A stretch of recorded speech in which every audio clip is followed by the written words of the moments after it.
Charitable trust ने Shekhar hospital, Indira Nagar में आयोजित प्रेस कॉन्फ्रेंस में संस्था से जुड़े महत्वपूर्ण तथ्यों का खुलासा किया।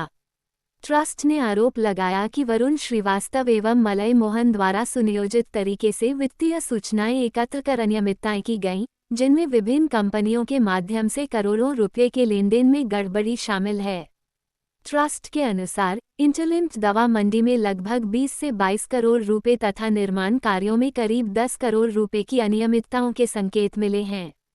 साथ ही वर्ष 2004 से संचालित Hind institute of medical sciences पर अवैध कब्जे की साजिश का भी आरोप लगाया गया। पुराने कर्मचारी थे और ये Malay Mohan Sinha relationship manager थे। ये जानते थे कि मेरे मेरे कितने बड़े ट्रांजेक्शन होते हैं, कितनी बड़ी कंपनी है। तो इन लोगों ने दोनों ने मिल करके कूटनीतिक रचना की कि किस तरीके से इन संस्थाओं में कब्जा किया जाए। तो ये आकर के मेरे पास आए वरुण, और इन्होंने वहां से नौकरी छोड़ दी। पहले एचडीएफसी में थे, फिर आरबीएल में पहुंचे और वहां से नौकरी छोड़ के मुझसे रिक्वेस्ट करी कि साहब मुझे अच्छा काम आता है और मैं अच्छा काम यहाँ का कर सकता हूँ और मैनेजमेंट देख लूंगा। तो मैंने सोचा भाई ठीक है, आदमी मेहनत करता होगा। मैंने ये इंक्वायर नहीं किया कि ये क्रिमिनल माइंडेड है और इसकी ढेर सारी इसके खिलाफ खराबियां हैं, शिकायतें हैं।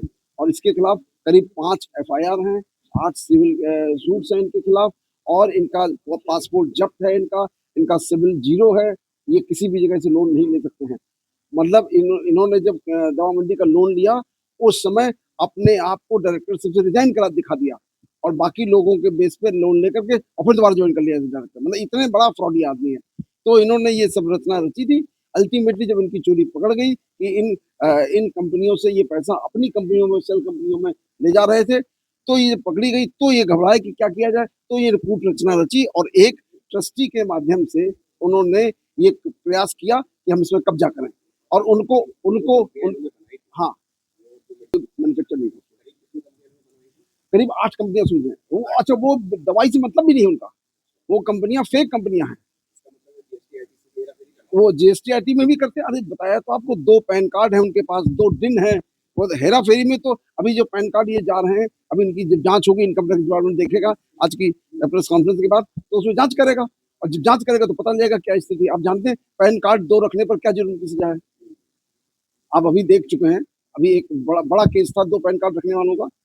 एमएलए की सदस्यता भी चली गई और कितनी लंबी सजा, वो सब है। लेकिन ये चूंकि इतना हेराफेरी था, इसको आदत पड़ गई थी ये सब काम करने की, तो इसलिए इसकी हिम्मत पड़ गई। तो इन्होंने ट्रस्टी के साथ मिलकर के कूट रचना थी, उनको चेयरमैन बनाने का प्रयास किया और मुझको टर्मिनेट किया। मजेदार बात तो ये है कि मालिक को ही टर्मिनेट कर दिया, खुद मालिक बन गए और अपने आप को वाइस चेयरमैन घोषित कर दिया, जो कि ट्रस्टी न होने पर बन ही नहीं सकता है। और उसी का प्रचार प्रसार करने के मैं वाइस चेयरमैन हूँ, मैं पूरा मालिक हूँ। तो ये मेरी गफलत है। जैसा आप लोगों को पता है 2004 में जब हमने ट्रस्ट बनाई थी, उस समय वहाँ पे कोई ऑफिस भी नहीं था। तो शेखर हॉस्पिटल इसका रजिस्टर्ड ऑफिस बनाया गया था, जो कि हम लोग बहुत दिन से चला रहे हैं। शेखर हॉस्पिटल रजिस्टर्ड ऑफिस ये था, हिंद का समझ लीजिए कि पिता ये थे। यहीं से हमने उसका शुरुआत करी, यहीं से प्रोजेक्ट रिपोर्ट बनाई, यहीं से सब बैंक लोन लिए। इसी बिल्डिंग को, इसी शेखर हॉस्पिटल को मॉर्गेज करके हमने हिंद की स्थापना की थी। तो आज की डेट में ये बहुत दुख लगता है कि इतने छोटे से स्टार्ट करके हम उसको इस लेवल तक लेके गए। आप लोगों का सहयोग, ईश्वर का आशीर्वाद रहा कि आज 2 मेडिकल कॉलेज हम लोग ने स्टार्ट किए हिंद के नाम से। लेकिन जिस तरह से लोग उसमें बैठ करके अब उसको कब्जा करने की कूटनीति रच रहे हैं, इससे मुझे बहुत हार्दिक दुख है। इसलिए ये आज रखा गया कि आप लोगों को गलत सूचनाएं दी जा रही हैं। बहुत मैं देख रही हूँ सोशल मीडिया से लेके प्रेस तक हर जगह चल रही थी रिपोर्ट।